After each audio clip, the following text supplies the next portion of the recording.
Right. Vijaya Babu గారు చెప్పండి, మీరేమంటారు? ఇప్పుడు ఇళ్లకు గృహప్రవేశం చేయించడం వరకు మంచిదే, దాన్ని ఎవరు కాదను.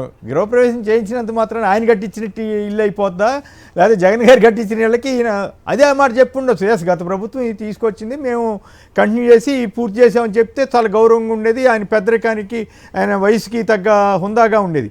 అట్లా కాకుండా పని కట్టుకుని ఈయన హయాంలోనే ఇచ్చినట్టు చేసినట్టు చేయటం అది ఎంత పరువు తక్కువ కాదంటారా? ఈ క్రెడిట్ చోరీ అనేది ఈ ఫస్ట్ టైం కాదండి. ఈయన గతంలో చంద్రబాబు నాయుడు గారు అధికారంలో ఉన్నప్పుడు కూడా కేంద్ర ప్రభుత్వ నిధులతో కంప్లీట్ అయినటువంటి ఇళ్లకి అదేదో వీళ్ళే చేసినట్టుగా ఒక ఫుల్ పేజీ యాడ్స్ ఇచ్చి అందులో చాలా చిన్నగా నరేంద్ర మోడీ గారు కేంద్ర ప్రభుత్వం అనే పెడితే సాక్షాత్ బీజేపీ వాళ్లే ఆ రోజున ఘాటుగా విమర్శించిన సందర్భాన్ని కూడా గుర్తు చేస్తున్నాను నేను. కట్టిందంతా కూడా కేంద్ర ప్రభుత్వ నిధులతో కడితే కనీసం మాకు సముచితమైనటువంటి స్థానం కూడా ఇవ్వకుండా మీరు ఫుల్ పేజీ యాడ్స్ ఇచ్చుకుంటారా మీ పత్రికల్లో అని చెప్పని ఆ రోజున వాళ్ళు విమర్శించారు. ఆ విధంగా ఏంటంటే ఆ క్రెడిట్ చోరీ అనేది ఆయనకి అలవాటైనటువంటి వ్యవహారం. అయితే ఇప్పుడు చెప్పుకున్నట్టుగా ఖచ్చితంగా ఇళ్ళు తీసుకున్నటువంటి వాళ్ళకి కూడా ఈ ఇళ్ళు ఎప్పుడు ప్రారంభం అయ్యాయి, ఎవరు దీనికి శ్రీకారం చుట్టారు ఏంటనేది. నిజంగా మీరు ఇళ్ళు వదలుచుకున్నట్టయితే మరి అమరావతిలో ఇచ్చినటువంటి భూముల్ని ఎందుకు క్యాన్సిల్ చేయించారు? అక్కడ ఏదో వాసన వస్తుందని అదని ఇదని వాళ్ళని ఎంత దారుణంగా నిందించిన పరిస్థితి, ఎంత న్యూనతకి గురి చేశారు. కనీసం వాళ్ళకి వేరే ఆల్టర్నేటివ్ చూపిస్తానన్నాక ఇందాక మన విష్ణు గారు చెప్పినట్టుగా కనీసం ఈ రోజుకి కూడా దాని గురించి అసలు ప్రస్తావనే లేదు. అంటే వాళ్ళ కన్సర్న్ లేదు, ఇవి ఆల్రెడీ తయారీ అయిపోయినాయి కాబట్టి ఈ క్రెడిట్ చోరీ ఏదో పూర్తి చేసేసుకుందాం అనేదే ప్రధానమైన ఉద్దేశం. ఇక్కడ విజయబాబు గారు ఇందులోనే కాదు, విష్ణు గారు చెప్పండి. కాదు క్రెడిట్ ఇది చోరీ చేయటము, పేర్లు మార్చడం ఇందులోనే కాదు, అమ్మఒడి కూడా అమ్మఒడి ఇస్తున్నప్పుడు కూడా ఏం చెప్పారు, అది లోకేష్ గారికి సంబంధించిన కార్యక్రమం అని చెప్పి ఆయన ఆలోచన అని చెప్పారు. అట్లాగే ఫీజు రియంబర్స్మెంట్ కానీ సచివాలయాలు కానీ ఒకటి కాదు, మొత్తం జగన్మోహన్ రెడ్డి గారి పరిపాలనలో ఉన్నటువంటి పేర్లన్నీ మార్చడము, ఇల్లు కట్టిన ఇల్లు నేను ఇచ్చానంటాము, ఇది అంతా కూడా మొత్తం ప్రజలకంతా అర్థమైపోయింది. పరిపాలనలో ఈయన ఫెయిల్ అయ్యాడు, అవి కాపీ కొడుతున్నాడు అని చెప్పని చెప్తున్నారు. చెప్పండి విజయబాబు గారు.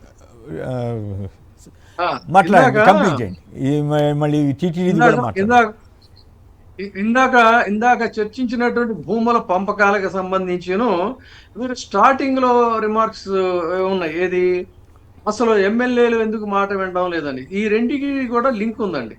ఫస్ట్ మీరు రైజ్ చేసినటువంటి పాయింట్కి సమాధానం, ఈ భూముల పందేరాలు భూముల పంపిణీలు ఉదారంగా ఇచ్చేస్తున్నటువంటి నేపథ్యంలో ఎమ్మెల్యేలు ఏం భావిస్తున్నారంటే మీరేమో ఎడాపెడా సంపాదించుకుంటున్నారు, మీ దాన్ని మీరు ఎడాపెడా సంపాదించుకుని అధికారాన్ని ఇష్టారాజ్యం కింద ఎంజాయ్ చేస్తున్నారు, మీ వాళ్ళకి మీ తాలూకా వాళ్ళకి కూడా స్పెషల్ ఫ్లైట్స్ లో ఇష్టం వచ్చినట్టు తిరుగుతుంటే ఎమ్మెల్యేలుగా మరి మా పరిస్థితి ఏంటి, రేపు పొద్దున మేము గెలుస్తామో లేదో తెలియదు అని వాళ్ళు ఏం చేస్తున్నారంటే వాళ్ళు ఇష్టారాజ్యం కింద వాళ్ళు చేస్తున్నారండి. ఇప్పుడు కూడా ఒక తండ్రికి కొడుకు ఎప్పుడు కంట్రోల్లో ఉంటాడంటే తండ్రి రోల్ మోడల్ గా ఉంటే కొడుకు భయపడతాడు, ఆటోమేటిక్ గా ఉంటాడు.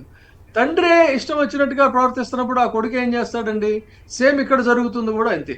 అందుకనే ఎమ్మెల్యేలు ఎందుకు వాళ్ళ ఎమ్మెల్యేలు కంట్రోల్లో లేరంటే చెప్పినా కూడా ఎందుకు చెప్పిన మాట వినడం లేదంటే ఇక్కడ జరుగుతున్నటువంటి వ్యవహారాలని వాళ్ళు లీనియన్స్ గా తీసుకొని వాళ్ళు చెలరేగిపోయి వాళ్ళు ప్రవర్తిస్తున్నారు. ఇది అసలు పాయింట్. ఎవరి వంతు వాళ్ళు కృషి చేస్తున్నారన్నమాట. ఈ ధర్మారెడ్డి గారి వ్యాఖ్యల్ని ఎందుకు కావాలని మిస్లీడ్ చేసే విధంగా ఎల్లో మీడియా ప్రయత్నం చేస్తుందండి. సుబ్బారెడ్డి గారి దగ్గరికి తీసుకెళ్లడం కోసం విపరీతమైన కృషి చేస్తోంది. ఇప్పుడు ధర్మారెడ్డి గారు చెప్పిన కొన్ని సాక్షిలో వచ్చిన దాన్ని చూస్తున్నా లేదు, ఎల్లో మీడియాలోనే వచ్చినటువంటి వార్తలు లోపలికి వెళ్ళి చదివితే ఆయన ఎక్కడా ఒప్పుకున్నట్లేదు. అయినా కూడా కల్తీనేయని మీరు ఎట్లా అనుమతించారు అని వాళ్ళు అడిగితే అసలు కల్తీ లేదంటే మీరు కల్తీనేయని అనుమతించారంటారేంటని అనటం, ల్యాబులతో మాకేం స్థాయి ఏంటి, మా స్థాయి ఏంటి, ఈవో స్థాయి అని ఆయన అడగటం. అలాగే ఇవన్నీ మీరు చదివే ఉంటారు కదా విష్ణు గారు, చెప్పండి. ఏ ప్రభుత్వం అధికారంలో ఉన్నా తక్కువ ధరకు టెండర్ వేసిన వారికి టీటీడీ కేటాయించడం ఆనవాయితీగా వస్తుందని ఆయన కూడా గత టెండర్లను కూడా పరిశీలించండి అని కూడా ఆయన చెప్పారట. ఎందుకు ఈ ఒక పక్క విశాఖలో గోమాంసం అంత వివాదం ఉంటే, అంత ఇష్యూ ఉంటే దాన్ని కప్పిపుచ్చుతూ ఈ తిరుపతి లడ్డూ మీద ఇట్లా అపచారం కొనసాగిస్తూనే ఉంటారా విష్ణు గారు? అసలు సుప్రీంకోర్టుకి సుబ్బారెడ్డి గారు వెళ్ళి ఏదైతే చంద్రబాబు నాయుడు గారు వాళ్ళ పార్టీ ఆఫీసులో మాట్లాడినటువంటి కల్తీ నెయ్యి గురించి దాని యానిమల్ ఫ్యాట్ అని అదని ఇదని ఏదైతే చెప్పారో దాని మీద నిజాలు నిగ్గు తేల్చాలి అని చెప్పని ఒక ఎజెండాతో సుబ్బారెడ్డి గారు సుప్రీంకోర్టుకు వెళ్ళారు. సుప్రీంకోర్టుకు వెళ్తే అది అటు చేసి ఇటు చేసి మొత్తం అలా తిప్పి ప్రతి ఒక్కరి స్టేట్మెంట్ వక్రీకరించి ఆఖరికి తీసుకొచ్చి ఈరోజు సుబ్బారెడ్డి గారు ఆదేశానుసారం ఇదంతా జరిగిందని చెప్పి ఆయన మీద ఒక క్రియేట్ చేసి ఒక సిట్టు దొంగ స్టేట్మెంట్లు లేకపోతే ధర్మారెడ్డి గారు మాట్లాడినటువంటి మాటలన్నీ కూడా వాళ్ళు వేరే విధంగా వాళ్ళకి కావాల్సినట్టు రాసేసుకుంటున్నారు. వాళ్ళు సుబ్బారెడ్డి గారి వైపు అడుగులు పడే విధంగా వాళ్ళు ఆయన చెప్తేనే చేశామన్నట్టుగా డైరెక్ట్ గా ఇండైరెక్ట్ గా తీసుకెళ్లి సుబ్బారెడ్డి గారిని తీసుకొచ్చి ఇందులో ఇన్వాల్వ్ చేసి వైఎస్ఆర్ కాంగ్రెస్ పార్టీకి మరొకసారి ఈ సనాతన హిందూ ధర్మానికి వ్యతిరేకంగా పనిచేసింది. ఇవాళ ఒక దాంట్లో ఒక పేపర్లో కూడా ఆర్టికల్ వచ్చిందనమాట. మొత్తం దేవదేవుడికి సంబంధించింది ఇంత దౌర్భాగ్యం, ఇంత ఇది చేస్తారా, ఇంత దోపిడీ చేస్తారా అని. అంటే ఒక బుర్ర జల్లటము, ఒక తప్పుదావ పట్టించటము, లేనటువంటి దాన్ని ఒకటి క్రియేట్ చేసి వైఎస్ఆర్ కాంగ్రెస్ పార్టీకి అంటగట్టడము. ఎందుకంటే పెద్ద తలకాయలను ఇన్వాల్వ్ చేస్తే వైఎస్ఆర్ కాంగ్రెస్ పార్టీకి వచ్చేటటువంటి చెడ్డ పేరంతా కూడా వచ్చే విధంగా వీళ్ళు దాన్ని క్రియేట్ చేస్తా ఉన్నారు. ఆయన నిన్న క్లియర్ గా చెప్పాడు ధర్మారెడ్డి గారు, ఈటీవీ వాళ్ళు కూడా మాట్లాడితే చెప్పాడు అలాంటిది ఏమి జరగలేదని చెప్పి. అదేదో కూడా చిన్న ముక్క రాశారు, మిగతా అంతా మాత్రం పెద్ద ఎత్తున కల్తీ జరిగిపోయిందని, లంచాలు తీసుకున్నారని, అకౌంట్లోకి వచ్చిందని ఈ రకమైనటువంటి మభ్యపెట్టే ప్రయత్నం చేస్తున్నారు. ఎందుకంటే ఆంధ్రప్రదేశ్ లో హిందూ ధర్మాన్ని కాపాడాల్సినటువంటి ప్రభుత్వమే గోమాంసము ఎక్స్పోర్ట్ అవుతుంది. 200 టన్నులు లేకపోతే 9,000 చిల్లర సంబంధించినటువంటి ప్యాకెట్లు విశాఖపట్నం వేదికగా వెళ్తా ఉంటే తెలుగుదేశానికి ఎమ్మెల్యే అనుచరుడే ఇదంతా చేస్తా ఉంటే ఎందుకని సీరియస్ గా ప్రభుత్వం దాన్ని చేయలేకపోతుంది? గోమాంసం ఎక్స్పోర్ట్ చేయడం ఆంధ్రప్రదేశ్ నుంచి గోవుల్ని రక్షించాల్సినటువంటి ప్రభుత్వము గోవుల పట్ల నిర్లక్ష్యం వహిస్తుంది, అవి మరణిస్తున్నాయి. దాని గురించి అది వేరే కదా. గో మాంసాన్ని కూడా ఎక్స్పోర్ట్ చేస్తారంటే తీసుకున్న పర్మిషన్ ఏమో గేదెల గురించి వేరే గురించి గోమాంసాన్ని ఎక్స్పోర్ట్ చేయటము, దాన్ని కప్పుపుచ్చడానికి లడ్డూది తెర మీద తీసుకురావడము, సుబ్బారెడ్డి గారు ఇందులో ఇన్వాల్వ్ అయ్యారని చెప్పి వార్తలు రాయడం, ఇదంతా చూస్తా ఉంటే వెంకటేశ్వర స్వామితో హిందూ ధర్మంతో రాజకీయాలకి ఉపయోగించుకునే విధంగా ఈ ప్రభుత్వం పనిచేస్తుందని చెప్పి స్పష్టంగా అర్థమవుతుంది.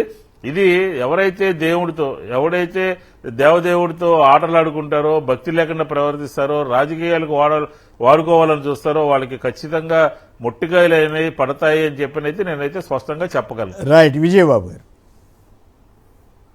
గోవుల్ని విందుగా అరిగిస్తున్నటువంటి దౌర్భాగ్యుల్ని గోవిందుడు ఎట్టి పరిస్థితుల్లో కూడా క్షమించడండి. ఇది ఖచ్చితంగా పరమ దుర్మార్గం, నీచమైనటువంటిది. సనాతన ధర్మం అనేటువంటిది జీవన విధానం ఆచరించేది తప్ప దాన్ని రాజకీయ నినాదం కింద మార్చి కేవలం ఆ ముసుగులో ఇవాళ హిందూ ధర్మానికి ఎంత దారుణం చేస్తున్నారంటే ఆ వధకి గురైనటువంటి గోవులు ఏవైతే ఉన్నాయో వాటి శాపం ఖచ్చితంగా తగులుతుంది. ఇందులో తిరుగులేదు. చరిత్ర కానీ పురాణాలు కానీ ఇవే చెప్తున్నాయి.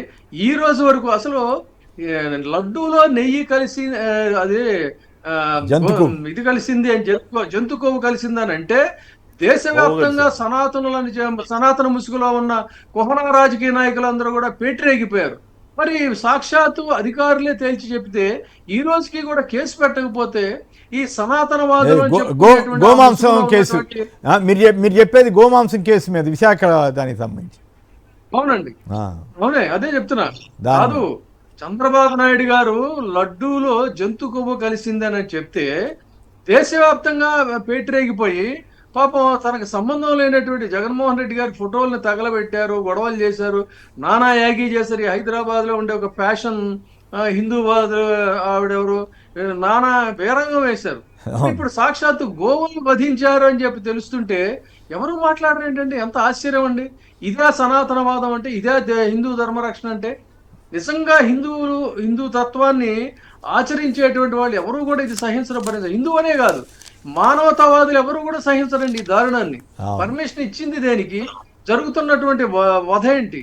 కాబట్టి ఈ వ్యధ మీద కనీసం ఇకనైనా సరే నిజంగా మీరు రోజు దేవుడికి పూజించేటువంటి వాళ్ళైతే ప్రతి ఒక్కళ్ళు కూడా దీని మీద గొంతెత్తాలి, మాట్లాడాలండి. ధర్మారెడ్డి గారి కాదు, ఆయన చెప్పింది ఒకటైతే ఎల్లో మీడియా రాసేది ఒకటిగా మారింది. అసలు ఏంది ఇది అర్థమే కావట్లేదు. రోజు ఇదో రచ్చలాగా చేస్తున్నారు. మీరు అన్నట్టు ఇవన్నీ డైవర్ట్ చేయడానిక మెడికల్ కాలేజీలు ఇప్పుడు ఈ గోవధ ఇవన్నీ డైవర్ట్ చేయడానికి అంటారా? సంక్షిప్తంగా చెప్పండి.